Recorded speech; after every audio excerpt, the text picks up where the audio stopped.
Hello friends, నమస్తే. Welcome back to power of మంచి అస్ట్రవల్. ఈరోజు నేను మీకు మీ పర్సన్ థర్డ్ పార్టీ సిచ్యువేషన్లో ఉంటే మీ గురించి ఏం ఆలోచిస్తున్నారు, థర్డ్ పార్టీ గురించి ఏం ఆలోచిస్తున్నారు చూస్తాం. నేను ఈ వీడియో స్టార్ట్ చేసే ముందు నా ఛానల్ వచ్చి నాన్ సబ్స్క్రైబర్సే చాలామంది చూస్తున్నారు. 98% వాళ్ళే చూస్తున్నారు. సబ్స్క్రైబ్ చేసుకున్న వాళ్ళు చాలా తక్కువ మంది చూస్తున్నారు. అందుకని మీరు సబ్స్క్రైబ్ చేసుకోకపోతే దయచేసి సబ్స్క్రైబ్ చేసుకోండి, ఓకే? అండ్ అప్పుడే మీరు ఈ వీడియోస్ మిస్ కాకుండా చూసేదానికి అవకాశం వస్తుంది. ఈరోజు నేను వచ్చి మీకు ఒక లిస్ట్ క్వశ్చన్స్ వచ్చి ఒక లిస్ట్ ఆఫ్ క్వశ్చన్స్ ఇస్తాను. దాంట్లో మీ మనస్సాక్షికి కరెక్ట్గా అంటే మీ మనస్సాక్షి తెలుస్తుంది కదా, మీ రైట్ రాంగ్ ఏది రాస్తున్నారో మీ మనస్సాక్షికి తెలుస్తుంది. దాని ప్రకారం మీరు కరెక్ట్గా దాంట్లో రాస్తా వచ్చారంటే మీకు కరెక్ట్ మీ గురించి మీకే తెలుస్తుంది అనమాట. అంటే షాడో వర్క్ అనమాట. దీనిని ఏమంటారంటే షాడో వర్క్ అంటారు. మీరంతా వర్త్లెస్గా, హోప్లెస్గా, ఒక లేజీగా, ఒక గిల్ట్ ఫీలింగ్తో, ఒక విలువ లేని వాళ్ళలాగా, అందరూ ఎవరు నన్ను పట్టించుకోవటం లేదు, అందరూ నన్ను కేర్లెస్గా చూస్తూ ఉన్నారు, కొంచెం వీక్ మైండ్గా, సెల్ఫిష్గా, అగ్లీగా, డల్గా, అంటే మీకు ఒక రెక్లెస్గా, నెగిటివ్ థింకింగ్ వస్తా, ఒక్కసారి ఆలోచనలే లేకుండా ఉంటే ఇట్లాగా మీరు ఉంటే మీరు మీ మీద షాడో వర్క్ అనేది చేసుకోవాలి. అప్పుడే మీ గురించి మీకు అన్నీ తెలుస్తూ ఉంటాయన్నమాట. ఈ షాడో వర్క్ ఏంటంటే నేను కొన్ని క్వశ్చన్స్ ఇస్తాను, అవి రాసుకోండి. అంటే మీలో ఉండే భయాలు, కోపాలు, మీకు ఏది చూస్తే అసహ్యం వేస్తుంది, ఇవన్నీ అనమాట. నెంబర్ 1, నేను ఎప్పుడూ ఎక్కువగా కోప్పడతాను. అది ఎస్ఆర్నో మీరు రాసుకోండి. నెంబర్ 2 క్వశ్చన్, నాకు ఏ రకమైన వ్యక్తులు అసహ్యంగా కనిపిస్తారు? అంటే వాళ్ళు హానెస్ట్ లేకుండా ఉంటేనా, లేకపోతే నీట్నెస్ లేకుండా ఉంటేనా, లేకపోతే మైండ్ గేమ్స్ ఆడుతూ ఉంటేనా, ఎలా ఉంటే మీకు ఆ వ్యక్తులు మీకు ఇష్టం ఉండదు, వాళ్ళ హేట్రేట్ వచ్చేస్తుంది వాళ్ళ మీద, ఇంకా మాట్లాడకూడదు వీళ్ళతో అనిపిస్తుంది అనేది రాసుకోండి, దాని కింద రాసుకోండి. నెంబర్ 3, ఎవరి ముందు నేను నా అసలు స్వరూపాన్ని చూపించలేను, ఎందుకు? అంటే మీరు ఎవరిని ఫేస్ టు ఫేస్ కనిపించరు, ఎందుకని, దానికి ఏంటి రీజన్? నెంబర్ 4, నేను ఏ విషయంలో భయపడుతుంటాను కానీ చెప్పలేను. అంటే మీరు ఏదో ఒక విషయం గురించి భయపడతా ఉండొచ్చు. కొందరికి ఎత్తైన మౌంటైన్స్ చూస్తే దాని మీదకి వెళ్ళాలంటేనే భయం వేస్తుంది, కొందరికి నేరో స్ట్రీట్స్ని చూస్తే భయం వేస్తుంది, కొందరికి చీకట్లో ఉండడం భయం వేస్తుంది. ఇట్లాగ డిఫరెంట్ టైప్స్ ఆఫ్ ఫియర్స్ ఉంటాయి కదా. మీకు ఎలాంటి ఫియర్ ఉంది అది రాసుకోండి దాని కింద, ఓకే? నెక్స్ట్, ఇతరులు నా గురించి ఏ విధంగా ఆలోచిస్తున్నారు, దాని గురించి మీరు భయపడే సందర్భాలు. అంటే వాళ్ళ దృష్టిలో మీరు ఎలాగున్నారు, మిమ్మల్ని వాళ్ళు చీప్గా ట్రీట్ చేస్తున్నారా, లేకపోతే మీ గురించి వాళ్ళు నెగిటివ్గా అనుకుంటున్నారా, ఏమనుకుంటున్నారు, అంటే మీరు ఏమనుకుంటున్నారు, ఇతరులు మీ గురించి ఏమనుకుంటున్నారు అని మీరు ఏం ఊహిస్తున్నారు అనేది దాని కింద రాయండి. నెక్స్ట్, అంగీకారం, తిరస్కారం. నాలో ఏ లక్షణాన్ని నేను అంగీకరించలేను. అంటే మీలో ఒక నెగిటివ్ ఉంటే కూడా దాన్ని మీరు యాక్సెప్ట్ చేయకుండా ఉండేది ఏది అది రాయండి. నెక్స్ట్, చిన్నప్పటి నుంచి నన్ను ఎవరు న్యాయంగా ప్రేమగా చూసుకోలేదు అని భావించాను. వాళ్ళ పేర్లు రాయండి. మీ పేరెంట్స్ అయితే పేరెంట్స్, లేకపోతే మీ బ్రదర్ అండ్ సిస్టరు, లేకపోతే మీ ఫ్రెండ్స్, మీ రిలేటివ్స్, ఎవరు మిమ్మల్ని ప్రేమగా న్యాయంగా చూసుకోలేదో వాళ్ళ పేర్లు రాయండి. నన్ను నేను ఎందుకు నిందించుకుంటున్నాను, అంటే మీలో ఏ మైనస్ పాయింట్ మీకు ఇష్టపుట్టడం లేదు, దానికి మిమ్మల్ని మీరు తిట్టుకుంటూ ఉండేది ఏదన్నా ఉంటే అది రాయండి దాని కింద. తర్వాత, నా గురించి ఇతరులు ఏమి అనకూడదని నేను ఎక్కువగా జాగ్రత్త పడుతూ ఉంటాను. అంటే కొందరు కొంచెం జాగ్రత్త తీసుకుంటుంటారు కదా, నలుగురు ఏమనుకుంటారు అని వాళ్ళకి ఇష్టమైన పనులు కూడా చేయరు. అంటే కొందరికి ఇప్పుడు జీన్స్ ప్యాంట్, టీషర్ట్ అట్లా వేసుకోవాలని ఉంటుంది, కానీ వాళ్ళ ఇంట్లో వాళ్ళు ఏమంటారు అనే ఒక భయం ఉంటుంది కదా. అలాంటి వాళ్ళు వాళ్ళ ఇష్టాన్ని కూడా వాళ్ళు అనగదొక్కేసుకుంటుంటారు. ఇలాంటి చిన్న చిన్న కోరికలు మీకుండి మీరు ఎవరి వల్లనన్నా భయపడి మిమ్మల్ని మీరు ప్రొటెక్ట్ చేసుకుంటా ఉంటే అలాంటిది ఏదన్నా ఉంటే దాంట్లో రాయండి. నెక్స్ట్, నా వ్యక్తిత్వాన్ని నేనే ఎందుకు పూర్తిగా నేను అంగీకరించలేను. అంటే నా వ్యక్తిత్వము నాకే ఎందుకు ఇష్టపుట్టదు, అంటే ఏది మీలో నెగిటివ్ ఉందో, ఏది మీకు ఇష్టపుట్టడం లేదో అది రాయండి. అసూయ, ఇన్సెక్యూర్ ఫీలింగ్స్. నేను ఎక్కువగా ఎవరి మీద అసూయ చూశాను, ఎందుకు? అంటే మీకంటే చిన్నవాళ్ళు మీకంటే ఎక్కువ సాధిస్తుంటే జెలస్ ఫీల్ అవ్వచ్చు. మీ ఫ్రెండ్స్ మీకంటే విజయాలు అచీవ్ చేస్తుంటే మీరు జెలస్ ఫీల్ కావచ్చు. ఇలా అది ఎవరు అట్లా చేశారు, ఏ సందర్భంలో మీరు వాళ్ళని చూసి మీరు అసూయపడ్డారు అనేది రాయండి. నాకు ఎవరిలో ఉండే లక్షణాలు ఉండాలని కోరిక కలుగుతుంది. యాక్చువల్గా మనం ఎవరిలాగైతే ఉండాలని మనం అనుకుంటామో వాళ్ళ లక్షణాలు మనలో ఉంటాయి. కానీ ఎవరికో భయపడి మనం దాన్ని అవుట్లెట్ చేయము ఆ లక్షణాలని. మీరు ఎవరిని అయితే ఇష్టపడుతున్నారో, ఎవరిలాగా ఉండాలనుకుంటున్నారో వాళ్ళ పేరు దాని కింద రాయండి. నాకు ఎవరిలో ఉండే లక్షణాల్లో ఉండాలని కోరిక కలుగుతుందో వాళ్ళ పేరు రాయండి. అంటే మీకు ఎవరిలాగా ఉండాలనుకుంటున్నారో వాళ్ళ పేరు రాయండి. మళ్ళీ నేను నా మీద తక్కువగా భావించిన క్షణాలు ఏమైనా గుర్తున్నాయా అంటే మీకు ఒక చిన్నతనంగా, ఒక గిల్టీ ఫీలింగ్గా మీకు అనిపించిన క్షణాలు ఏమన్నా ఉంటే అవి రాయండి. ఆ తర్వాత నేను ఏదైనా ఒక పనిలో అనమాట, మీరు ఏదైనా ఒక పని చేసేటప్పుడు ఈ పని నేను చెయ్యలేను, ఐఎమ్ అన్ఫిట్ అని మీరు ఎప్పుడన్నా అనుకునే సందర్భాలు వస్తే అది రాయండి. ఏ పనిలో మీరు అట్లా అనుకున్నారు అనేది.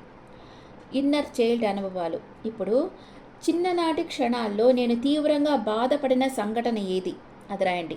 మీరు ఏ సంఘటన వల్ల మీరు చిన్నప్పుడు బాధపడ్డారు అంటే మీకు ఇష్టమైన గౌన్ తీసేయకపోతేనా, లేకపోతే ఏమన్నా చాక్లెట్ తీసేయకపోతేనా, లేకపోతే ఏమన్నా టాయ్ తీసేయకపోతేనా, ఏదో ఒకటి బాధపడి ఉంటారు కదా, అది మీకు గుర్తుంటే రాయండి.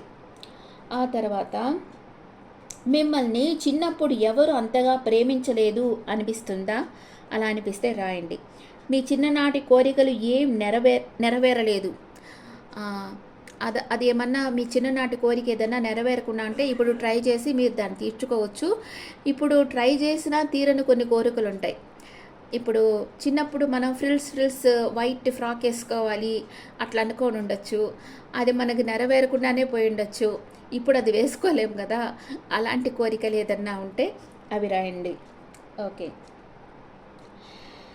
చిన్నప్పటి నేను ఇప్పటి నన్ను చూసి ఏమంటున్నాను అంటే చిన్నప్పుడుగా ఉండే మీరు ఇప్పుడు మిమ్మల్ని చూసి, ఇప్పుడు మీరు సాధించి ఉండొచ్చు కదా, మీ చిన్నప్పటి రూపం మిమ్మల్ని చూసి ఇప్పుడు ఏమంటుంది? యు ఆర్ గ్రేట్ అంటుందా, నువ్వు సక్సెస్ఫుల్గా ఉన్నావు అంటుందా, నువ్వు ఇంకా సాధించాల్సింది ఉంది అంటుందా, ఏమంటుందో రాయండి. నన్ను నేను ఎంతవరకు నిజంగా నా మీద నేను ప్రేమ చూపించగలుగుతున్నాను అంటే మిమ్మల్ని మీరు ఎంతగా ప్రేమించగలుగుతున్నారు అనేది రాయండి. నాకు కావలసినంత విలువ దక్కుతుందా లేదంటే ఎందుకు అంటే మీకు కావలసిన విలువ దక్కుతుందా ఈ సమాజంలో కానీ, ఫ్రెండ్స్లో కానీ, రిలేటివ్స్లో కానీ, మీరు సాధించిన దానికి అందరూ అప్రిషియేట్ చేస్తున్నారా లేదా అసూయపడుతున్నారా, లేకపోతే మిమ్మల్ని ఇంకా వాళ్ళు ఇన్సల్ట్ చేస్తూనే ఉన్నారా, అలా చేస్తుంటే ఎందుకు చేస్తున్నారు వాళ్ళు, అట్లా మీకెందుకు ఆ విలువ దక్కటం లేదు అనేది రాయండి. ఓకే, ఇవన్నీ ఆన్సర్ చేసేసుకుంటే మీకు మీ గురించి చాలా విషయాలు తెలుస్తాయి. మీలో ఉండే ఒక నెగిటివ్ కోణం కూడా మీకు తెలుస్తుంది. దాన్ని షాడో వర్క్ అంటారు. ఆ షాడో వర్క్ ఎలా చేయాలో నేను నెక్స్ట్ వీడియోస్లో చెప్తాను.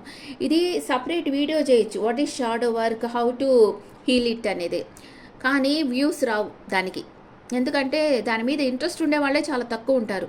ఇలా వీడియోలో చెప్పారంటే తప్పకుండా చూస్తారని నేను దీంట్లో చెప్తా ఉన్నాను. ఓకే, నేను తర్వాత అది సపరేట్ వీడియో తీసి పెట్టేదానికి నేను ట్రై చేస్తాను. ఓకే, ఇప్పుడైతే ఈ షాడో వర్క్ మీద మీ అభిప్రాయాలు చెప్పండి నాకు, మీకు ఇది ఎంతవరకు యూజ్ అయ్యిందో చెప్పండి. ఓకే ఫ్రెండ్స్, ఇప్పుడు మీ పార్ట్నర్ లైఫ్లో థర్డ్ పార్టీ సిచ్యువేషన్ ఉంటే మీ పార్ట్నర్ వాళ్ళ గురించి ఏం ఆలోచిస్తున్నారు, మీ గురించి ఏం ఆలోచిస్తున్నారో చూస్తాం. మీ గురించి మీ పార్ట్నర్ ఫీలింగ్స్ ఈ సైడ్ ఇస్తాను. థర్డ్ పార్టీ గురించి ఏం ఆలోచిస్తున్నారో ఇక్కడ వేస్తాను. అండ్ మీరు మీ పార్ట్నర్ గురించి ఏం ఆలోచిస్తున్నారు, థర్డ్ పార్టీ ఏం ఆలోచిస్తున్నారు. ఓకే, మీ పార్ట్నర్ మీ గురించి ఏం ఆలోచిస్తున్నారు చూస్తాం. కన్ఫ్యూజన్ స్టేట్లో ఉన్నారు, మీతో మాట్లాడతామా వద్దా, ఇన్సెక్యూర్ ఫీల్ అవుతా ఉన్నారు, మీరు తనకే సొంతం, ఇంకెవరితో మీరు మాట్లాడకూడదు అనుకుంటా ఉన్నారు. అండ్ మీరే తన విష్ ఫుల్ఫిల్మెంట్ అనుకుంటున్నారు, మీ దగ్గరికి రావాలనుకుంటున్నారు. థర్డ్ పార్టీ గురించి ఏం ఆలోచిస్తున్నారో చూస్తాం మీ పార్ట్నర్. థర్డ్ పార్టీ దగ్గర చాలా ఆప్షన్స్ ఉన్నాయి అనుకుంటా ఉన్నారు. స్లీప్లెస్ నైట్స్ ఉన్నాయి. ఆ, చాలా డిప్రెషన్లో ఉన్నారు అనుకుంటున్నారు. థర్డ్ పార్టీతో రీయూనియన్ కావాలనుకుంటా ఉన్నారు. అండ్ రెండు విషయాల మధ్య జగలవుతున్నారు. మీ దగ్గరికి వస్తామా, థర్డ్ పార్టీ దగ్గరికి వెళ్తామా? థర్డ్ పార్టీ గురించి ఇప్పుడైతే తనతో కూడా సపరేషన్లో ఉన్నారు. ఇప్పుడు థర్డ్ పార్టీతో కూడా తనతో రీయూనియన్ కావాలి అనుకుంటున్నారు, కానీ పోవటం లేదు. తన దగ్గర చాలా చాయిసెస్ ఉన్నాయనుకుంటున్నారు. మీ దగ్గరికే రావాలనుకుంటా ఉన్నారు. ఓకే, మీరేమనుకుంటున్నారు మీ పార్ట్నర్ గురించి? మీ పార్ట్నర్ని కలవాలని మీరు అనుకుంటున్నారు. థర్డ్ పార్టీ ఏమనుకుంటుంది? థర్డ్ పార్టీకి తెలిసింది మీ గురించి, థర్డ్ పార్టీకి తెలిసింది మీ పార్ట్నర్ లైఫ్లో మీరు ఉన్నారు అన్న విషయం థర్డ్ పార్టీకి తెలిసింది. మీ పార్ట్నర్ థర్డ్ పార్టీ, తనకి మీరు థర్డ్ పార్టీ కదా, మీరు థర్డ్ పార్టీ సిచ్యువేషన్లో ఉన్నారు అని తెలిసి మీ పార్ట్నర్ని దూరం పెట్టేసింది, సపరేషన్లో ఉన్నారు. థర్డ్ పార్టీతో రీయూనియన్ కావాలని అనుకుంటున్నారు. ఈ థర్డ్ పార్టీతో రీయూనియన్ కాదు, మీతో రీయూనియన్ కావాలని కోరుకుంటా ఉన్నారు. థర్డ్ పార్టీతో ఉన్నా కూడా మీతో రీయూనియన్ కావాలి, పాస్ట్ మెమరీస్ గురించి ఆలోచిస్తూ ఉన్నారు మీ పార్ట్నర్. అండ్ మీ ఇద్దరి మధ్య కంపారిజన్ చేస్తున్నారు, ఎవరు బెస్ట్ అని చూస్తూ ఉన్నారు. తన చాలా డిప్రెషన్ ఉంది, థర్డ్ పార్టీ దగ్గర చాలా చాయిసెస్ ఉన్నాయి అని అనుకుంటున్నారు. థర్డ్ పార్టీ వచ్చి మీ పార్ట్నర్ మీతో కలిసి ఉన్నారు అనుకుంటా ఉన్నారు. మీరు మీ పార్ట్నర్ మీ లైఫ్లోకి వచ్చేసేయాలి అనుకుంటా ఉన్నారు. ఓకే, ఇప్పుడు ఇంకా మీ పార్ట్నర్ మీ గురించి ఏమనుకుంటున్నారో చూస్తాం.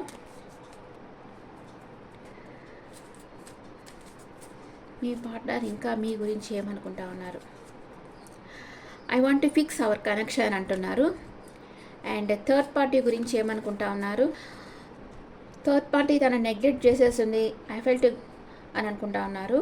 అండ్ దానివల్ల ఈ రిలేషన్షిప్ డ్యామేజ్ అయిపోయింది అనుకుంటా ఉన్నారు.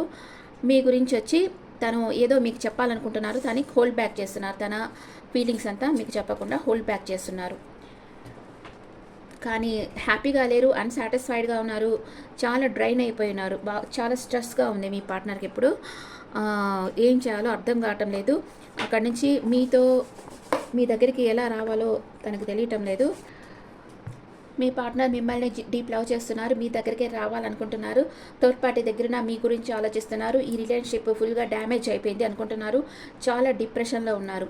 ఇప్పుడు మీ పార్ట్నర్ మేషరాశి నుంచి మీనరాశి వరకు ఉంటే మీ గురించి ఏమనుకుంటున్నారో చూస్తాం. మీ పార్ట్నర్ మేషరాశి అయితే warning, you are losing because of your behaviour. నీ బిహేవియర్లో నువ్వు నన్ను కోల్పోయేవు అనుకుంటున్నారు. మీ పార్ట్నర్ వృషభ రాశి అయితే acceptance, I accept you with all your flaws, you are my world అంటున్నారు. నీ తప్పులతో, నీ ప్లస్ ఆర్ మైనస్తో నిన్ను నేను యాక్సెప్ట్ చేస్తున్నాను, నువ్వు నా ప్రపంచం అంటున్నారు. మీ పార్ట్నర్ మిథున రాశి అయితే మిమ్మల్ని మ్యారేజ్ చేసుకోవాలి, లైఫ్ లాంగ్ మీతో ట్రావెల్ చేయాలంటున్నారు. మీ పార్ట్నర్ కర్కాటక రాశి అయితే మిమ్మల్ని స్పై చేస్తూ ఉన్నారు, మీ గురించి ఇన్ఫర్మేషన్ కలెక్ట్ చేస్తూ ఉన్నారు. మీ పార్ట్నర్ సింహరాశి అయితే I'm very luckiest person, thank you for coming in my life అంటున్నారు. అండ్ మీ పార్ట్నర్ కన్యా రాశి అయితే my day starts with your smile, be mine only అంటున్నారు. అండ్ మీ పార్ట్నర్ తులారాశి అయితే you are only mind, be in your limits అంటున్నారు. నీ లిమిట్స్లో నువ్వు నాకు ఒకటే సొంతం అంటున్నారు. మీ పార్ట్నర్ వృశ్చిక రాశి అయితే నిన్ను ప్రేమించడం, నేను శ్వాసించడం లాంటిది, దాన్ని నేను ఆపలేను, హౌ కెన్ ఐ స్టాప్ అంటున్నారు. మీ పార్ట్నర్ మకర రాశి అయితే togetherness, I want to come closer, spend time with you అంటున్నారు. అండ్ ధనుసు రాశి అయితే, మీ పార్ట్నర్ ధనుసు రాశి అయితే మీతో టైం స్పెండ్ చేయాలనుకుంటున్నారు. మీ పార్ట్నర్ మకర రాశి అయితే there is something that connect us all the time అంటున్నారు. ఏదో ఒక సోల్ కనెక్షన్ మన ఇద్దరి మధ్య ఉంది అంటున్నారు. మీ పార్ట్నర్ కుంభరాశి అయితే you are judging me and making your own opinions అంటున్నారు. మీరే వాళ్ళని జడ్జ్ చేస్తూ ఉన్నారు, వాళ్ళ ఒపీనియన్ అడగకుండా అని అనుకుంటున్నారు. మీ పార్ట్నర్ మీనరాశి అయితే I'm the happiest me when I'm with you, మీతో ఉంటే తను చాలా హ్యాపీగా ఉన్నట్లుగా ఫీల్ అవుతూ ఉన్నారు. Okay friends, this the reading for all science. ఈ రీడింగ్ మీకు నచ్చితే నా ఛానల్ లైక్ చేయండి, షేర్ చేయండి, నోటిఫికేషన్ బెల్ ఐకాన్ క్లిక్ చేయండి. మీకు పర్సనల్ రీడింగ్ కావాలంటే మీ డీటెయిల్స్ నాకు వాట్సాప్ చేయండి. This is general reading and me opinions నాకు కమెంట్స్లో పెట్టండి. Thank you.